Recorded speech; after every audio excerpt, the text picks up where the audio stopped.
Listen to me carefully. You would not settle if you could see what was on the other side of hanging in there. I don't know if you should quit or you should give up, but I'm going to ask you this. What's the value of your seeds? That you want to give the best quality service that you can give, because that is a statement about who you are.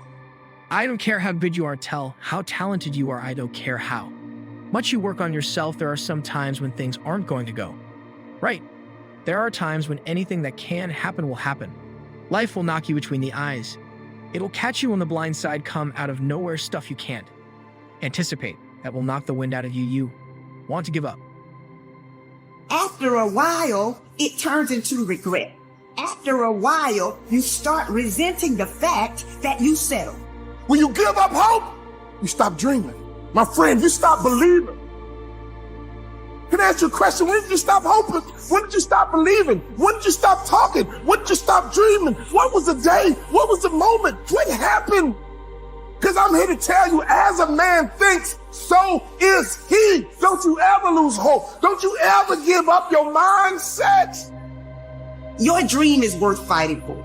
If you desire to move from dreaming your dream to living your dream, you must recognize your value, and you have to be willing to hold out. I know my seed. I couldn't give up. Homeless, I still couldn't give up. 12 years to get there, I couldn't give up.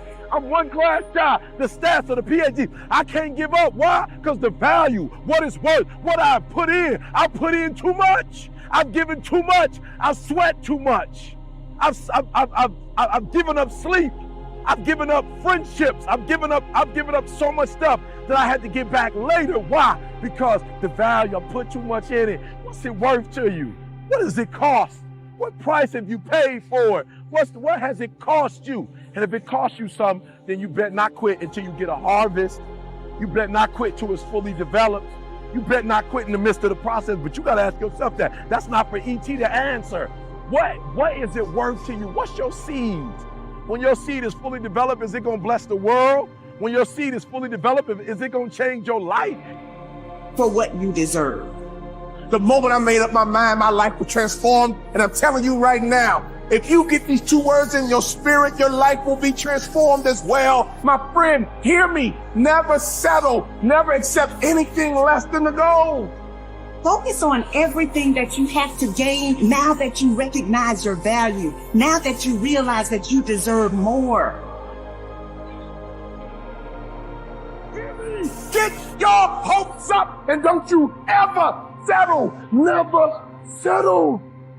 When we were young, we stood in front of the class in elementary school and we would tell our friends, I'm going to be rich. I'm going to be a business guy. I'm going to travel the world. I'm going to be an athlete. I'm going to be an entertainer. I'm going to be a doctor. I'm going to be a lawyer. You never stood up in front of that class and said, hey, I'm going to be average. Never settle. Is it going to change the curse in your family? Oh, you're not hearing what I'm saying.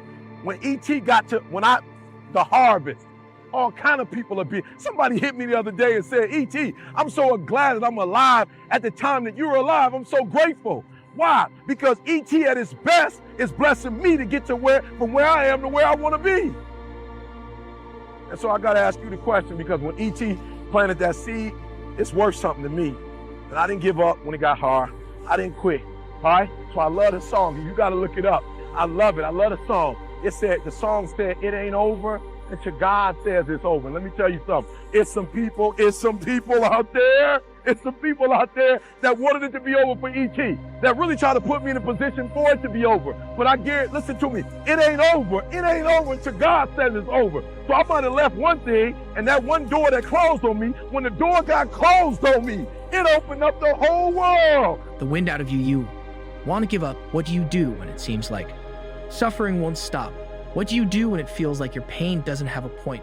What do you do when your battle chooses you? What do you do when something shows up on your doorstep that you did not directly cause, choose, or definitely anticipate? There will be seasons where we will suffer. There will be seasons of real pain, and the question is, how will you respond in those moments?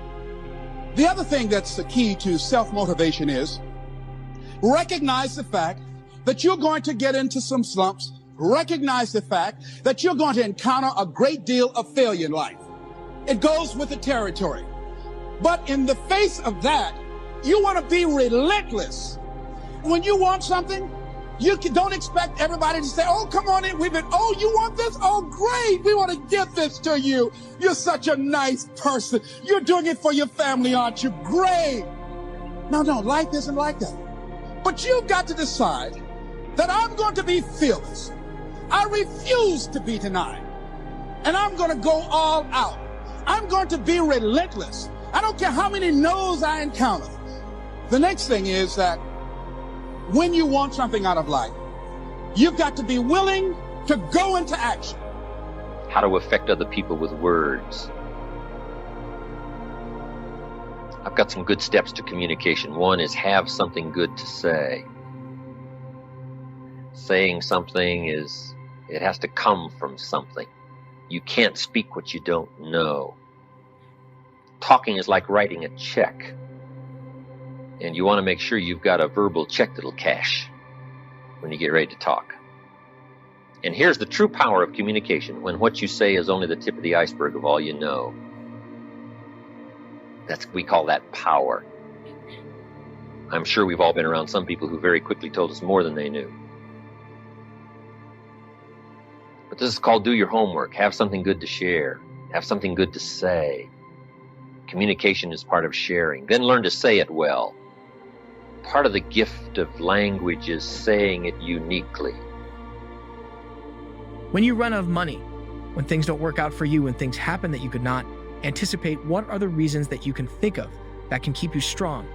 If you know the why for living, you can endure almost anyhow. Maybe you've taken a knockdown concerning your finances lately. Maybe it's with your kids, maybe with your marriage, maybe with your health, maybe some other arena of life. Don't wait around for things to be just right. Don't wait for things to be perfect. Don't wait for the ideal situation. It will never be ideal. There will always be a reason. Well, as soon as the children grow up, or as soon as I pay my bills, or as soon as I get my divorce, as soon as I get enough money together, do what you can, where you are with what you have, and never be satisfied. A lot of people never take a chance in life. They don't want to take any chances. They want the situation to be ideal. See, that's not walking by faith. That's walking by sight. If I can see it, I'll do it. No. A lot of people say, if I can see it, I'll believe it. No. If you believe it, you can see it. John Kennedy said of Churchill during World War II, Winston Churchill had the unique ability to take the English language and send it into battle. And the words he composed and the speeches he gave and the language and the style gave such hope and uniqueness and structure to the free world that soon the enemy was defeated. But part of it was the structure of the language, the skill, the gift of saying things well is one of those incredible gifts. Saying it well. Then learning to read your audience. When you talk, you just got to be interested enough to look and see how you're doing. I had to learn that. At first, I was so absorbed in what I was saying, I'm sure the audience could have left and I would have never known it. But I finally learned to look up, see what's going on here, over here, in the back. My largest audience has been 10,500 people. You're laying on the mat gasping and you don't know what you're going to do. It may be the number in your bank account that is screaming you are broke. You can break physically, you can break mentally, you can break your heart, you can break your spirit, and all of those are going to leave a mark. But the mark that they leave can be the mark of victory or can be the mark of defeat. The fight is just beginning. You have the opportunity to show the world what you are really made of.